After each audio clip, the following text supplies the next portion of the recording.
slides. Okay. All right, Hillary, here we go. Good morning, you guys. Thank you for having me. The Rotarians are always one of my favorite groups. You guys are the pillars of our community. As Elizabeth had said, my name is Hillary Claiborne. I am the Center Director for the UAH Small Business Development Center and the Procurement Technical Assistance Center. Those are two different entities, but under the same umbrella. If you'll go ahead and advance the slides, go ahead and do two, Elizabeth. So this is kind of what we're going to talk about. I'm going to go into some detail in some of these areas and just kind of mention a little bit about some of the other areas, just to let you know what's going on, what's brewing out there. I want to tell you a little bit about the SBDC and PTAC. Many people don't know very much about them. What we do as a resource for small businesses, our economic impact, the work that we do with the small business and the PTAC.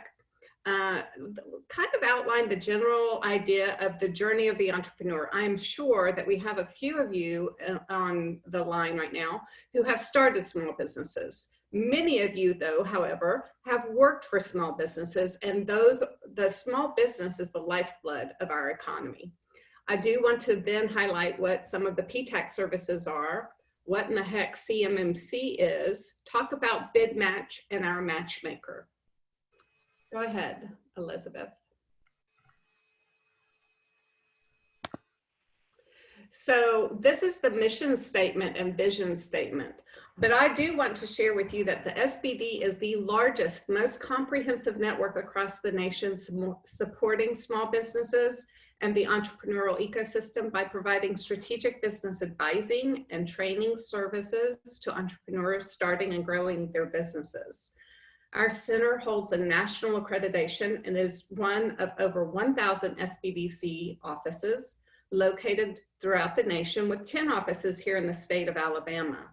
My team serves 7 counties in Northeast Alabama, and we provide all sorts of business advising, strategic planning, financing, marketing research, etc. We've also host an annual matchmaker. This year's matchmaker is coming up November 18th and 19th, and it's going to be virtual. And a couple of years ago, we actually had one of our clients attribute $40 million worth of contracts from attending one of our matchmaking events just the past couple of years. During current circumstances under this global pandemic, we focused on assisting businesses strategically pivot their business operations and gain access to much needed capital in the form of those disaster loans. If you will, please, Elizabeth.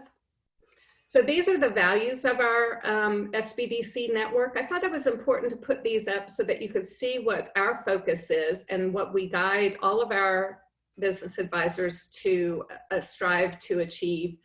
We are fact-based, we are open and honest, we celebrate our business's success. We really do provide some wonderful advising to the business leadership and make a pretty big impact on the economic areas around our community and our state. I think values are so important because you too have your own values as Rotarians listed out, and we are a service-based organization as well. Elizabeth? So this particular chart shows the northeast corner of Alabama, that darker blue. That's the area that we focus on, our center out of UAH and the other centers, as I mentioned, across the state.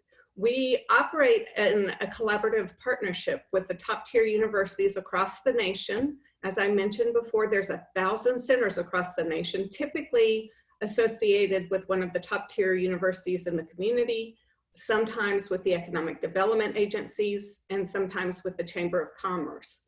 Typically, our office is located and buzzing in the Huntsville-Madison County Chamber. However, since early March, right after I returned from a snow skiing trip with my son for fall break, the chamber was closed. So I actually haven't worked in my office since the beginning of March. And my entire team very quickly pivoted and maneuvered into this newfound Zoom world. And we are still doing everything that we did probably on steroids, but now in a virtual manner. Next slide, please. So our tagline is growing Alabama's economy, one small business at a time. And I mentioned already that we're co-located typically at the universities. We have partnerships with the economic development agencies, private sector partners. We are funded in part by the United States Congress through a partnership with the Small Business Administration, the Defense Logistics Agency, and the Department of Defense. The last two are really doing the funding for the PTAC side of our house. These are the areas that we serve our small business owners and aspiring entrepreneurs.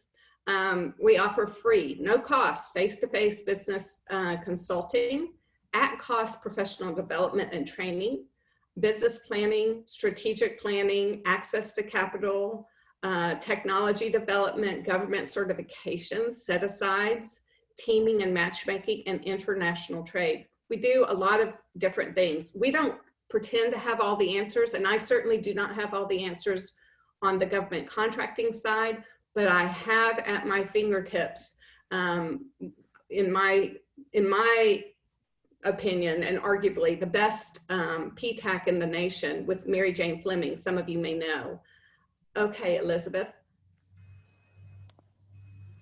So America's SBDC clients, I just wanted to kind of give you a little bit of a snapshot. We help across the nation start a new business every 32 minutes. We create new jobs every 5.3 minutes. We help small businesses get access to financing in the range of $5.6 billion. Access of $100,000 of capital every 9.4 minutes goes into the hands of small business owners.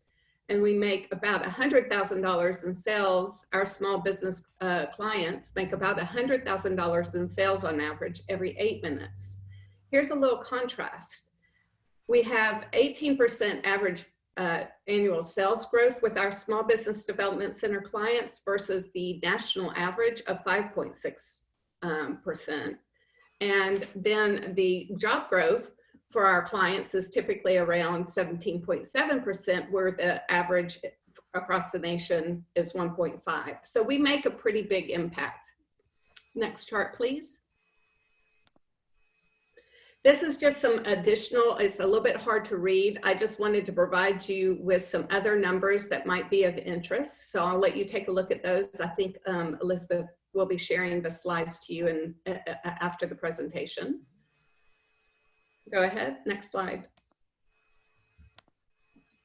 I want to share with you the story of an entrepreneur. Some of you may have, I would love to know how many of you guys actually, maybe in the form of a chat, can y'all put in there, how many of you have started your own business in the past? If you're so inclined, that would be great. It would just give me an idea of how many actual people have gone through the trenches of actually starting and growing a business. If not, that's okay. Many of you have worked for small businesses, and there is a story behind each and every one of our entrepreneurs. Starting a business is no easy task. Many of them take out money from their 401ks, go after lending. I see Beth on the line. So there's lots of people that help small businesses start and grow, but the challenge is, how do we get the money? Where do we get the expertise? One person doesn't have all the answers. So there's a lot of challenges with actually starting a small business and then growing it. On average, small businesses fail. 80% of small businesses fail within the first 5 years of operation. That's daunting. At this point in time, a lot of our entrepreneurs took out their life savings and started these wonderful restaurants or something in the hospitality arena. And lo and behold, we have a global pandemic that is adversely affecting those people in those areas. So there is a big uphill battle in starting a small business. And we should all rally around our small businesses and support them through this difficult time. Next chart, Elizabeth. I see a lot of interesting companies. I want to just acknowledge that. Water Oak Resources, Vectors, AGT Associates, Macro Industries, Techstars, wow, Whit Family LLC, a speech and language pathology. I had to go to art class when I was little. and Raymond James, absolutely. Those are some great businesses, some great businesses supporting our community. So many of you guys know the background of what it takes to start a business. I mean, the big key when you start a business is you have to be the solution to a problem that is out there, and you have to be a solution and be able to deliver the solution to the problem at a price that people are willing to pay, and you then have a little bit of money left over in the form of a profit that you can build and funnel back into the business and, you know, support your family. So there's a lot to it. You know, you have to identify your customers, and you have to know who your competitors are. Competitors, you want to know from your competitors what's worked, and you want to know what from your competitors has not worked. You don't, why create the same problems that someone else has done? So there's a lot that can be learned from your competition, but even more so, one of the things that I encourage all of our people who are starting a business is to go speak to your customers and potential customers and find out what they really want. And the more you can do that, the more your product, service, business will be the answer to a problem that people are willing to pay for. So that's really key. And the whole point of it is to be able to generate cash flow. It's essential that you have the appropriate business license. There's a navigation associated with getting the business license, getting your EIN, getting your deciding what kind of legal structure you want to be. We'll talk a teeny bit about those in a few minutes. And if you want to work for the government contracting entities, and I'm not just saying defense, government contracting includes city, state, local governments, or the federal entities such as NIH, the National Institute of Health, or NASA, or the Department of Defense. So there's a whole host of different types of government contracting. And that's where our PTAC sitter focuses. And there's legal structures and everything. One of the key things, so many of my entrepreneurs think about, okay, if I print my card, I get my LLC, I'm in business, and that's not really the case. You have to be able to generate a sustainable profit, a sustainable cash flow, and keep it going. And then you always have to innovate. You can't sit on your laurels because someone else will come out with a better mousetrap or a better idea, or new technology happens, or new threats happen, and you have to be able to innovate. Next chart, please. So every month we do a how to start a business class, and we really provide the nuts and bolts of how to go about doing that. I think our next one is next week. And we go through everything that we talked about before, but we also provide a tool that we created. A business canvas is not a new tool. This is our business canvas that we've come up with. And it really focuses individual businesses on what their solution to the problems that they have identified are, who their customers are, who their key partners are. And so one of the things that we suggest people do is utilize those small stickies, and because this changes all the time, put this up kind of big, someplace prominent in your house, and you're constantly adding to it, building out what your ideal business model should be that would accomplish what you're hoping to accomplish, but then also be a sustainable model that will provide value to your customers. Next chart, please. We talked a teeny bit, I mentioned ownership structure and legal entity. You've heard of some of these before. You know, you've heard of these legal entities, a sole proprietorship. That's somebody who throws up in the door doors and just starts knitting up sweaters and selling them, or believe it or not, the kids that sell the lemonade at the lemonade stand, those are sole proprietors. There's LLCs, limited liability companies, S corporations, which are corporations with an S selection. Both of those two entities are pass-through entities. There's C corporations. One thing that you've probably heard about C corporations is the double taxation element of that. But there are reasons why people choose C corporation. There's partnerships. It's almost like a sole proprietor with more than one person, and then limited liability partnerships and nonprofits. So that's a big old mouthful of legal mumbo jumbo that you have to kind of navigate through in order to determine what's the best model for my particular business. Some of the things that you also need to think about, if, okay, you might not think you're going to be selling to the government, but what does the government buy? Everything from chewing gum to missiles to spaceships. So you would be surprised the numbers and different types of companies that actually do sell stuff to the government, whether it's services or products.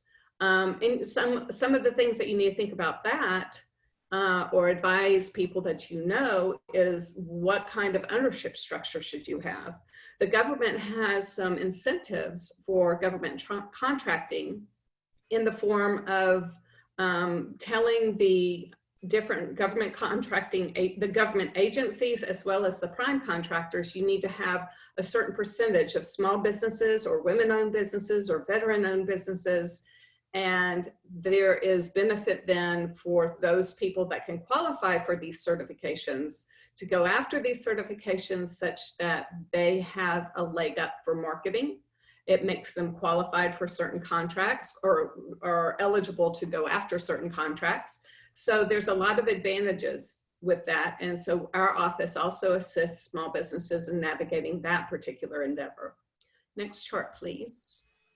So one of the biggest challenges, as Beth Brooks knows, is the access to financing. Financing is a big challenge for small businesses. For the most part, it is just a bear for a startup to get access to like a traditional lending, traditional bank loan. It's difficult. There are a few banks that do some startup lending. Right this moment, it is even made more difficult because a lot of the banks have hit what we call a liquidity limit. And so they have gone through this process of shelling out so much money in the form of disaster loans that they are putting on hold lending to small businesses. We do have some other options that we can help people get access to some funding. And those often are through CDCs or CDFIs. Those are like certified development agency type community development agencies. You need sometimes funding to start a business. You need money sometimes to manage your day-to-day operations, grow your business, or have a safety cushion. With my government contractors, I've been through a lot over the past 20 years with my different types of government contractors. And one would think that the government always pays their bills, but lo and behold, they don't always, and they have sequestration and different things. So sometimes you need a little nest egg so that you can still make payroll while you wait for the government to sort out whatever problems they're having and get back in business again. So there's a lot of reasons why small businesses need access to funding, and we have a statewide team, very qualified statewide team that can help navigate through that process. Okay, next chart, Elizabeth. We also help with access to other resources. Many times people just don't know where to go, who to trust. There's a lot of people that parasite off of small businesses, which is very unfortunate.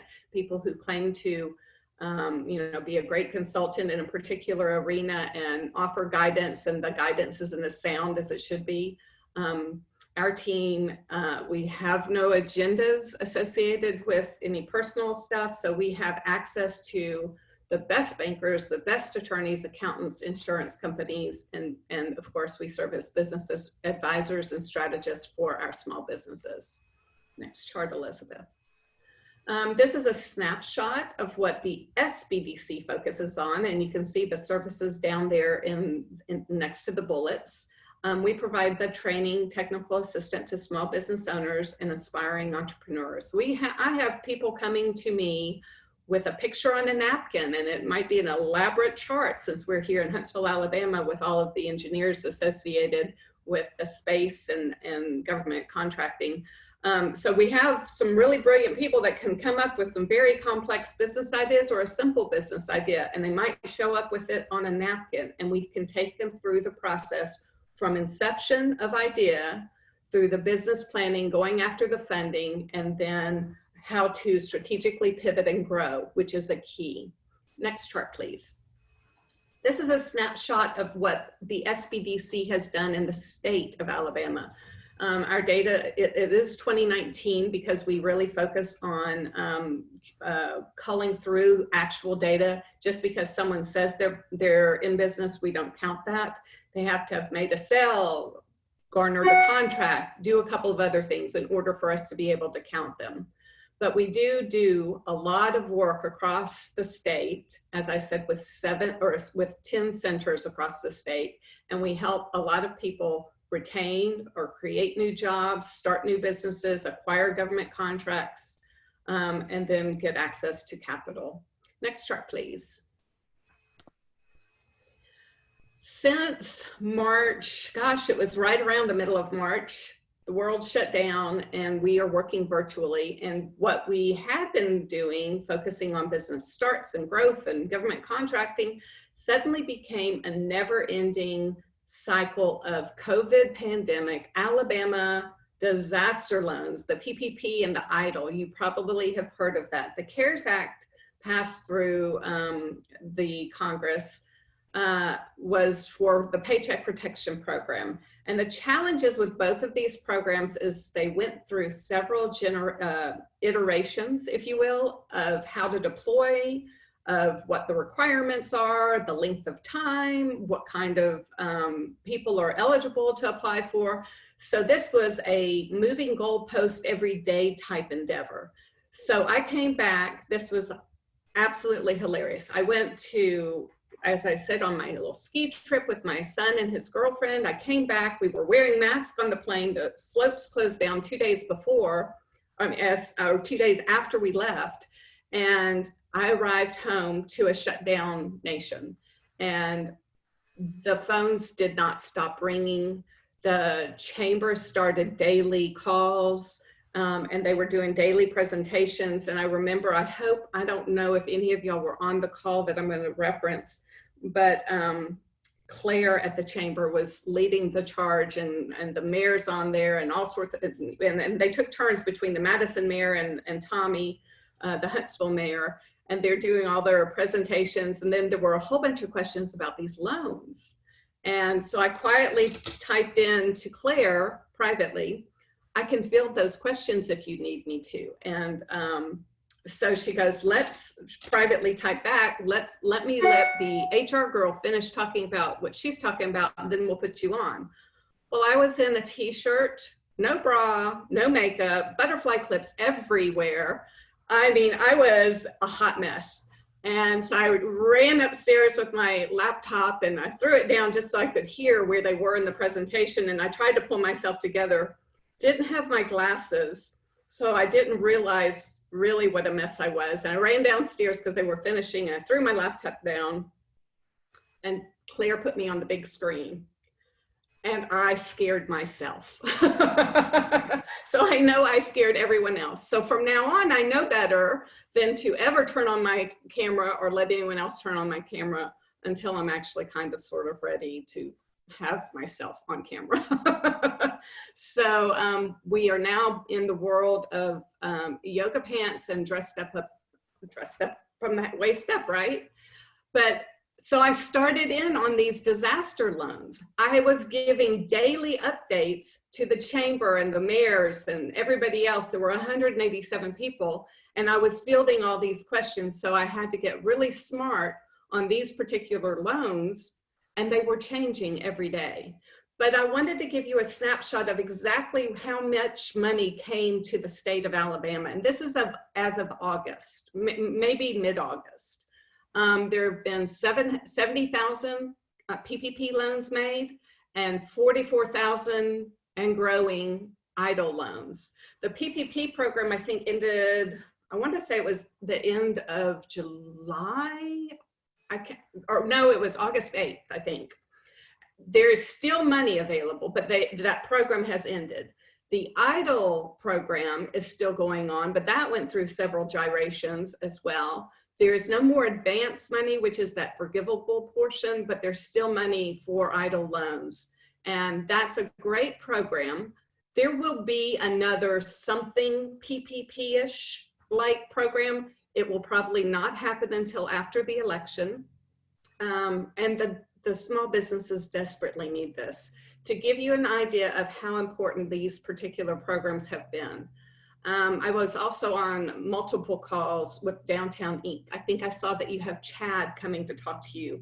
He was great. He provided all sorts of information to our little restaurants and our boutiques and our little shops downtown. And they're just thirsty for information. And so he had me come on and do some updates on all of these loans because it was just a lot to keep up with. But on average, a restaurant needs 70% capacity to break even. That's a problem when you have to socially distance and keep everyone apart and have room to maneuver through the tables and deliver the food and do all of that stuff. So there's a real challenge with that. So many of the small businesses to this day are not breaking even if they got really creative and started pivoting to curbside delivery and online ordering, touchless delivery and all of that stuff. But there was a lot going into that. So I definitely want to encourage you all to support your small businesses, especially the hospitality and restaurant food service industries. They are struggling really, really desperately. But these loans, many of those restaurants went ahead and applied for these things. And these are people that they're not accountants and they're not geniuses on the financial side of the world, but they know how to run a restaurant and serve up some good food. So we help them through this process. So next chart. This is a snapshot of the Procurement Technical Assistance Center and what services that they provide. And we serve as the bridge between the small businesses that kind of want to get into doing some business with the government and the government agencies and the prime contractors. And we serve as the bridge between the two because otherwise sometimes never the two shall meet. So small businesses often don't know how to reach out to the government contractors, and the government contractors sometimes don't know how to find a small business with the skill set they need. So we help in that arena. Go ahead, next chart, Elizabeth.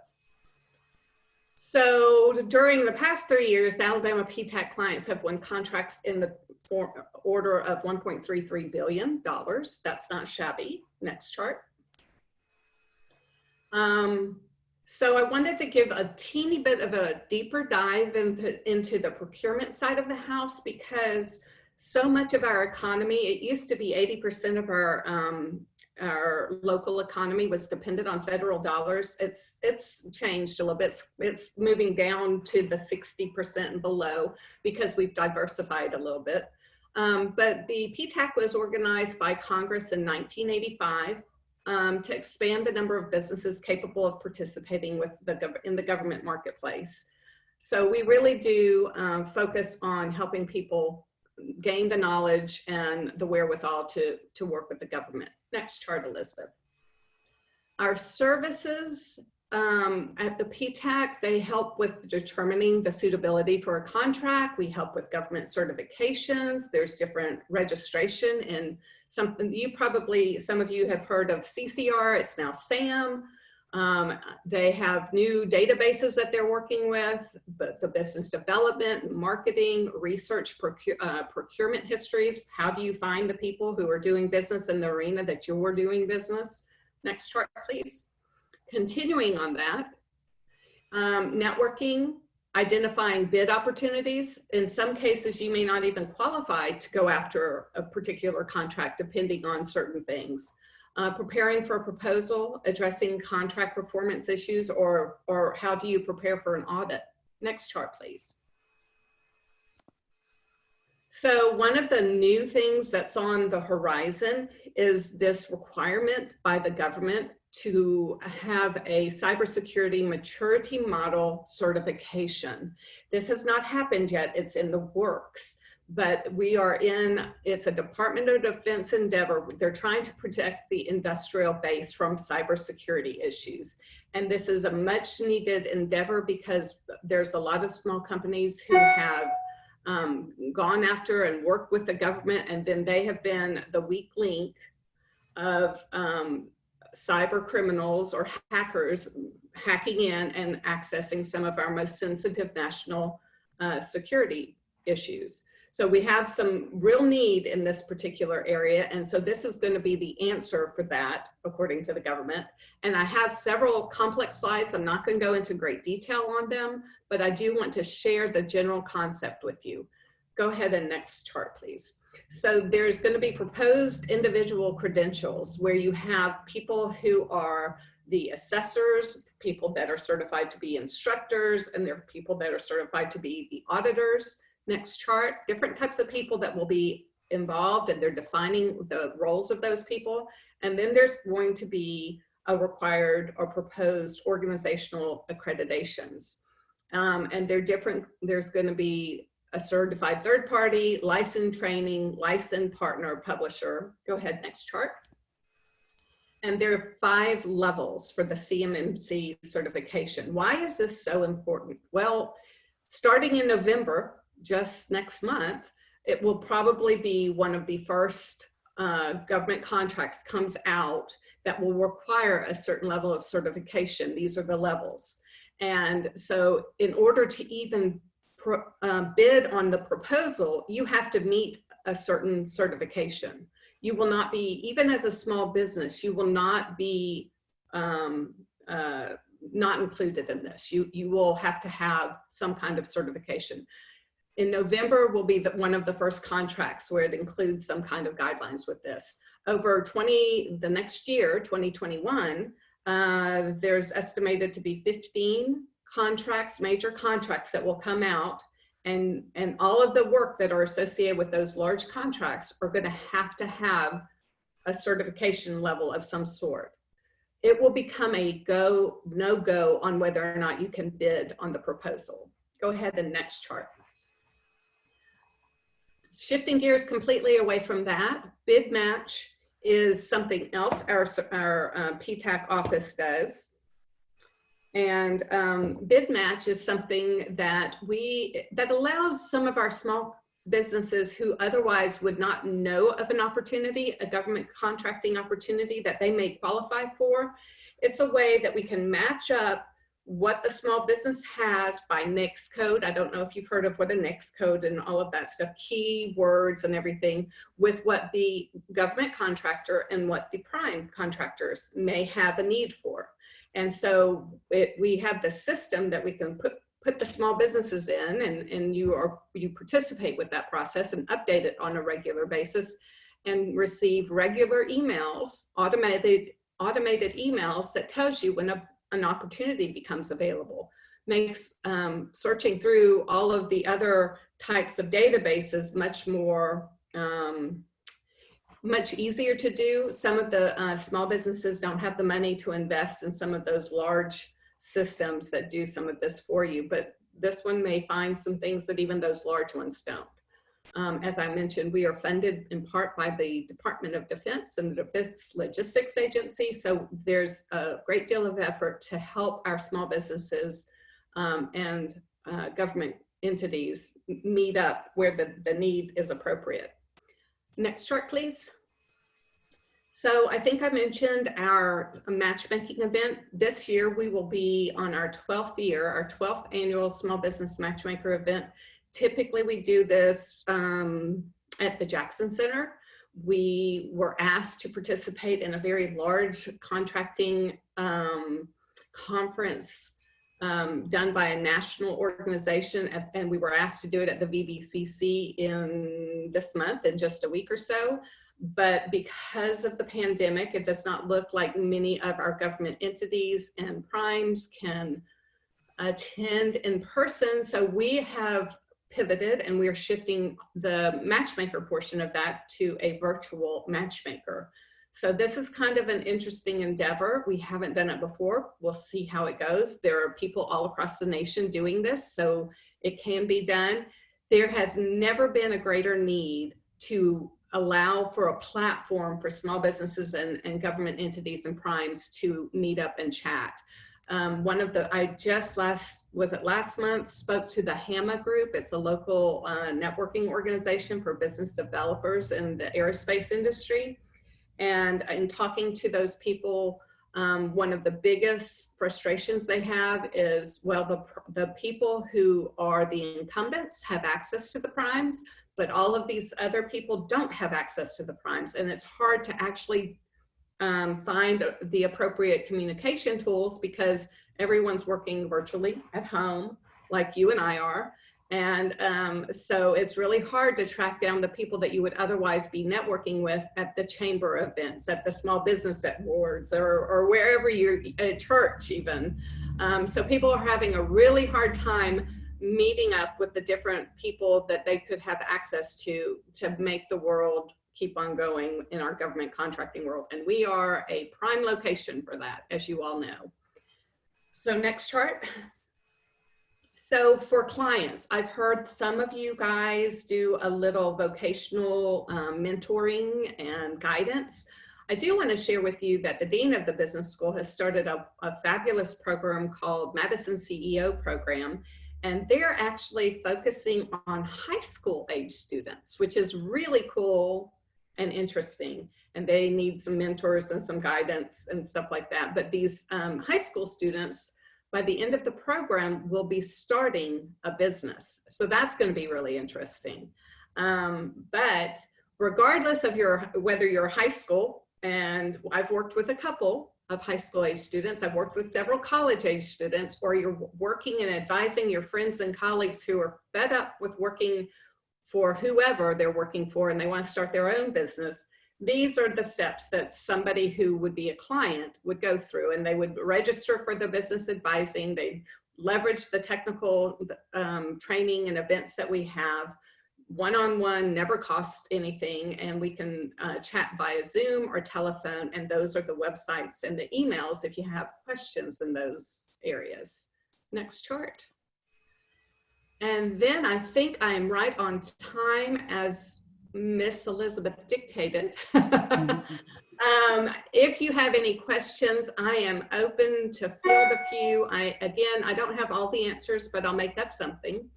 And there is my email address and a phone number. And I've included Mary Jane Fleming as well because she is our PTAC guru, our PTAC expert. So if you guys have any questions, I'm open for those.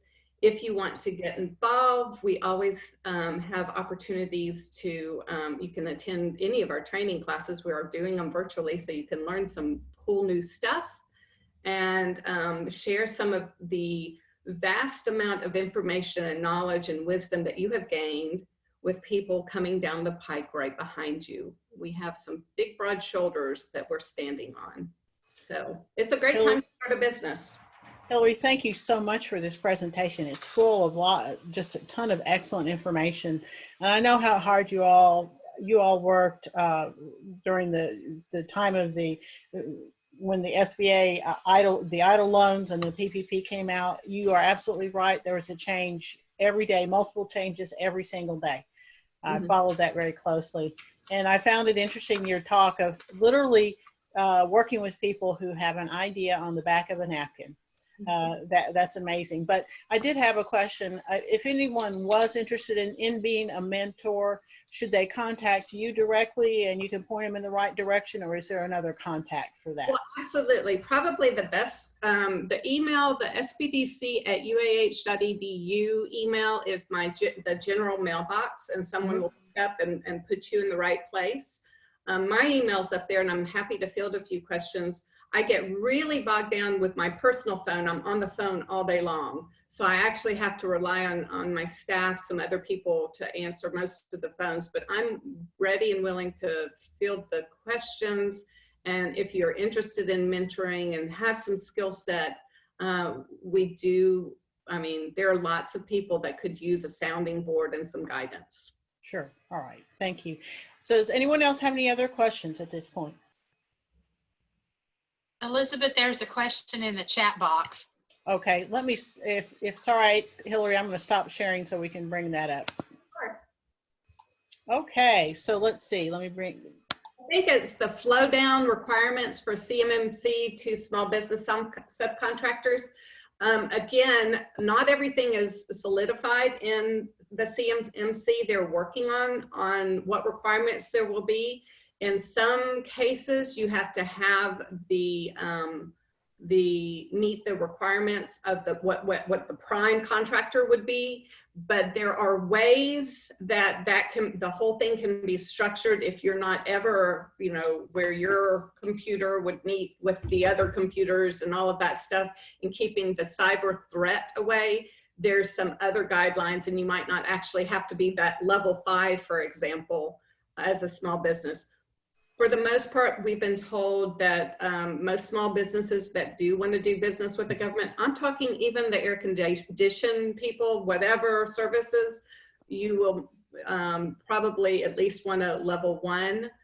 And I've been told also that it will probably be level 1, 3, and 5 are the major certification levels to target. It's going to cost a lot of money. There's estimates of $20,000 to $30,000 in cost to get to a level 3. So there's a lot going into that. I'm not the expert, but not all of the answers are even solved yet. We don't have all the solutions for all of it yet. Okay. Any other questions? All right. Well, thank you so much again, Hillary, for all of the wonderful information you shared with us today. I truly do appreciate your presentation and all the work that you all do at the SBDC PTAC Center to help so many people. So once again, we really appreciate it. And we are going to now go into our closing. So I'll share my slides once more. Let me get to that. Okay. And move to the final slide. And that is our 4-way test. If all of you would simply repeat after me. Of the things we think, say, and do, number 1, is it the truth? Is it the truth? Number 2, Is it fair to all concerned? Number 3, Will will it build better friendships? Number 4, will it be beneficial to all concerned? And with that, our meeting comes to a close. I wish you all a great week. Please stay safe, stay healthy, and thank you once again, Hillary, for the presentation today. Goodbye, everyone. Take care. Beth, can I talk to you for a moment? Hey, real quick, this is Cheryl on the iPhone. I don't know if it showed up as Cheryl or iPhone, so thanks.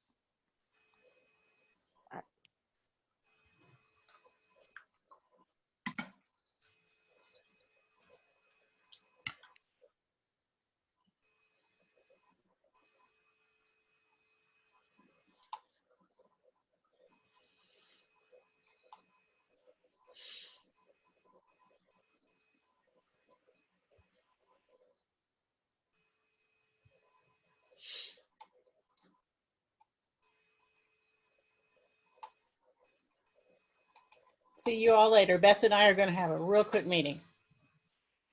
Have a great day, everyone. Elizabeth. Yeah. Harry is present today. Hello, Harry. How are you doing? Hey, how you doing? It's good to see you. I'm glad you're able to be with us. Thank you very much. Yes. I hope you have a great day. Take care, you. Carolyn. Take Thank care, you. Harry. Good Bye-bye. to Bye. Bye.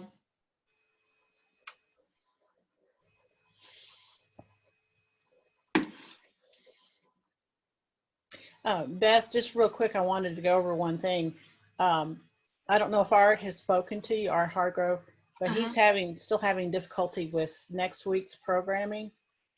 Do you have any ideas? I sent him some ideas that I shared with you as well, but I don't know that he's gotten any gotten any good confirmations from those. Okay, so we're not having Josh next week?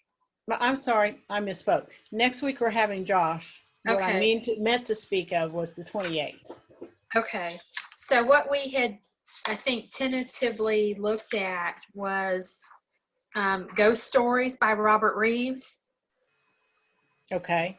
Was that anything that he connected with Dorothy about? He didn't, well, I think we're doing the ghost walk on the 4th of November, but I don't remember him talking about that, the ghost stories. Okay, that was just one of those when we had our Oh, kind of pod meeting and we Yeah. threw out some ideas. Yeah. Okay, So you might want to run that by him again and see if that's something we can pull off. We still Okay. have 2 weeks effectively, so we might be able to do that. I just wanted to let you know, I know he's been trying. It's not for lack of trying. He just hasn't had a lot of success with that particular day. okay. I just got an invitation earlier in the week to attend the Technology Center ribbon cutting out at Calhoun. Did you by chance get that, Elizabeth? I did not. Okay, they're doing a kind of a robotics technology center out there. Yeah. That might be something of interest. Do you think that maybe people would be interested in hearing about that? What's going to go on? I think it's going to be a collaboration with Calhoun and Drake, and I think Woody Anderson Ford is involved in it. Part of it is they are trying to get folks into manufacturing and into the automobile industry and service tech jobs and all of that. So, Right. I mean, Sure, I it's a think that new would be, facility that's going to be opening. I'm trying to think when the grand opening, when they were doing the ribbon cutting. It's like early November, but we could get a heads up about what's going on. I can Sure. reach out to them and see if they would be interested in doing that. in doing a program for us. Yeah, Mhm. that'd be awesome. I think that would be great. I mean, Okay. it's relevant to a new program or new center being put up, and so I think that'd be Right. awesome. That'd be Well, and excellent. I'm sure that it's going to have a lot of robots working in the facility, so it could kind of be a segue with what we're doing with the robotics team at Exactly. Jemison, and maybe that could help us, I don't know, spearhead and get some folks that might be interested in attending these classes or this certification, I think is what it is. Right. I'll reach out and see if that's okay. Reach and see if Oh, that. sure. Absolutely. they can I'm do open to any ideas for, Okay. and especially with stuff that's very relevant to our economy. That's awesome. Sure. If you've got just a few minutes, I just wanted to ask you about the month of December. So we won't have a meeting on December the 30th for the New Year's holiday. On December the 23rd, Christmas. Are we still on target to do the holiday social on December the 22nd? That looks a little iffy, and here's Okay. why. I'll give you a heads up about something we're going to talk about. I'm trying to get you back here. I lost you. Let me get the picture back up. I got word from Redstone that they're planning to reopen effective November 1st. Okay. The board needs to make a decision as to whether or not we want to go back. Okay. So they're going to take the protocols they're going to take is that there will only be a maximum of 28, could be a maximum of 28 people, at any one time in a dining room, like our area where we normally meet. Right. There's only going to be 2 people per table. Oh, wow. And all the lunches, and they will serve a very limited menu, but they do have one hot entree option. And they will serve that in boxes. So the entree will be in a box, your dessert will be in a box, your salad will be in a box. All the beverages, except for coffee or hot tea, will be bottled. Okay. And there will be 1 or 2 people, catering staff members assigned to serve beverages like coffee. So the bottom line, people we won't be getting up and down to get our own stuff. Sure. And that makes complete sense from that Sure. standpoint. Having said that, once again, during the majority of the month of September, the numbers in Alabama were going down, and they were below the transmission rate was below 1. It was like 9.2, 9.3. Now it's going back up. So we'll need to have take a good hard look at that in a discussion in our board meeting as to whether or not we feel it's going to be safe enough to one, go back to our meetings, and two, have that meeting, our Christmas party. Basically. Okay. So if they're only going to allow 28 people, how would we monitor that? Would you have to register for the lunch? Yes, more than likely, we're going to have to do something like that. And I anticipate we normally have, when everything was normal, we averaged about 50 to 60 at any one meeting. So we would have half of that. So that would be pretty close to that number, because I anticipate we would have half of that, because there's a number of people who attended regularly who have said, hands down, I will not be coming to lunches even if you reopen. Right. But the bottom line is we would have to take registrations on a first come, first served Right. basis. And when we However, if the done- board decides that they would like to look at doing that, I would then take a poll of the attendees at our next meeting, our next Wednesday meeting, and see how many people would say that they would plan to come. If it's not more than 10 or 15, I'm not sure if we need to be doing that, if there's only going to be a handful of people there. Right. But I want to discuss that with the board. It's not up to me to make the final decision. We need to have the board decide what they like to do. And we have probably somewhere between 35 and 40 people on our Zoom meetings every Yes. week. Yes. Okay. And not every one of those, they've said, I just would not come. Like Jim French said, I will not come, and others. So, yeah. And we look at what our average age is of our members as well. yeah. They, they're in that group, that high risk group. So to get back, this is a long-winded answer to your question. To get back to that, it's kind of up in the air. It looks iffy right now, but I'd like to have that discussion with the board, and I did put it on the agenda. I'll be sending out a reminder Friday, a final reminder for the board meeting, and I put that on the agenda for you. Well, the reason that I asked for that, and I'm glad we're discussing it, is because we have to give them a 30-day notice if we're going to cancel. And I just wanted to make sure that if we weren't going to have it, we canceled in time so we could get our deposit back. Exactly. Because that's $500. Yeah, I know. Now, the only thing, and we'll discuss this in the meeting, if they're open to, like they did before, pushing that to say for Valentine's or something. Although I can't promise that either. I would love to be able to do that, but that's right in the heart of the winter. Right.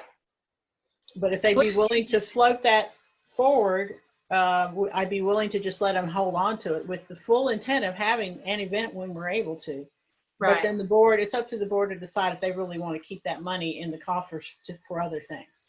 Sure. And so I'll make sure that we make a decision in time to cancel so that we do get that money back and we won't. Okay. So. Okay. Great. Well, I hate that. So did Art have any luck in getting any of his pod? It doesn't seem like it, to help with the prayer or the pledge. Nope. Did he reach out to any of them? Well, I didn't ask him that question. Okay. I keep asking him who's going to do the prayer and pledge. And he says, oh, I'll do it. Oh, I'll do it. I don't know if he's just not bothered or if he's just really had very poor luck, kind of like Nicole, unfortunately. She didn't have. But it turns out most of those people have not even participated in one Zoom meeting. Right. They've just kind of stayed in the background. So do you think maybe it would be time for us to reach back out to those folks that haven't participated, just to say, hello, we miss your face. Yeah. It's, Zoom is real easy to do. And I mean, I know that Joanne Perez has not been on one, and I know she's at her office. And I know she's having lunch on Wednesdays. I haven't been able to get her to call me back or email me. Oh, okay. So, I just kind of dropped off the face of the earth. And I Okay, really would love to, have her be involved. right. So are you okay with us doing this walking tour that we meet in person? I think Melissa's plan was that we would meet and have a little walking tour and then maybe go to one of the restaurants downtown for lunch. Mhm. I think we need to keep the restaurant optional for people. I'm sure that was intended anyway. I don't have a problem as long as we maintain the social distancing and Okay. make it a requirement that everybody wears masks. Because if we can do a ramp build and observe that, we should be able to do that here Exactly. for this event. So Yeah. I don't see a problem with that. And it's, if you don't want to come, don't come if you're concerned. But Yeah. I think we can make that option available. I wish there was some place that we could go, like have a box lunch and we could have a picnic so people like at Big Spring Park so we could spread out a little bit more so that we Yeah. wouldn't be so confined to a restaurant. I mean, even if we sit at separate tables, people are still going to be in that 6-foot Right. range. So, Right. okay. I was hoping we could have, if you remember early on, I was hoping we could at least have the picnic because Yeah. that was at least outside, but too many people were too afraid, and I fully understand. So it's not a Right. complaint at all. But Right. people were just too afraid, even for that. So Right. it's tough. It's tough right now to try Right. to do the programming that we want to do. Right. But I think we should try the ghost walk and see how many people we get to participate. Okay. And you're right. People can choose if they want to just come for the walk and then not Right. do lunch or whatever. And, Right. just an opportunity to get outside and have some fresh air. And be around people you probably haven't seen for a while. So, Right. Yes. Absolutely. Absolutely. okay. Yeah. Like I say, if we can do ramp builds and things of that nature, I think we can pull this off Okay. successfully. Well, I'll send an email out to my contact over at Calhoun and see if they might be available for the 28th, and I'll follow up with an email to you to let you know. Okay. And Okay. yeah, and coordinate, please do. I know you will, but coordinate with Art just in case he got a last minute yes, Okay. so we won't be bumping against each other. But yeah, Okay. I think he's still struggling with that one. Okay. Do you know if Josh, the arrangements for his payment were done? Do you know if he got paid for that? Well, he didn't say anything to me today when I talked to him. Okay. He asked for the Zoom link and asked some questions, and I answered him all that and sent him the link. So he's good to go for next week. Okay. But he didn't say, oh, by the way, I need my payment. So I'm assuming he is. However, having said that, I will double check again with Chris to make sure that's good. Okay. Okay. I think Hillary would be a great addition to our club. I don't know if she is a member of the downtown club or I'll not. have to look on the DAC-DB to Yeah. see if she's a member. But now, isn't this the position that Foster Perry had at Yes. the SBDC? Okay. Okay. Yeah. And since he Yeah. retired, I thought that that's what it was. So, Right. yeah. And I've known her for a long time, so I Mhm. would be happy to reach out to her and ask her if it might be something that she would be interested in. Yeah. Well, I'll shoot you a note. I'll look on DAC-DB to see if she's already in the downtown club. If she's not, I'll shoot you a note and say, go for it. Okay. That'll be great. All right. Thank you, Beth. You're welcome. Thank you, Elizabeth. Thank you for everything you're doing to keep us on track. Okay. Take care. Have a good week. You too. Bye-bye. Bye.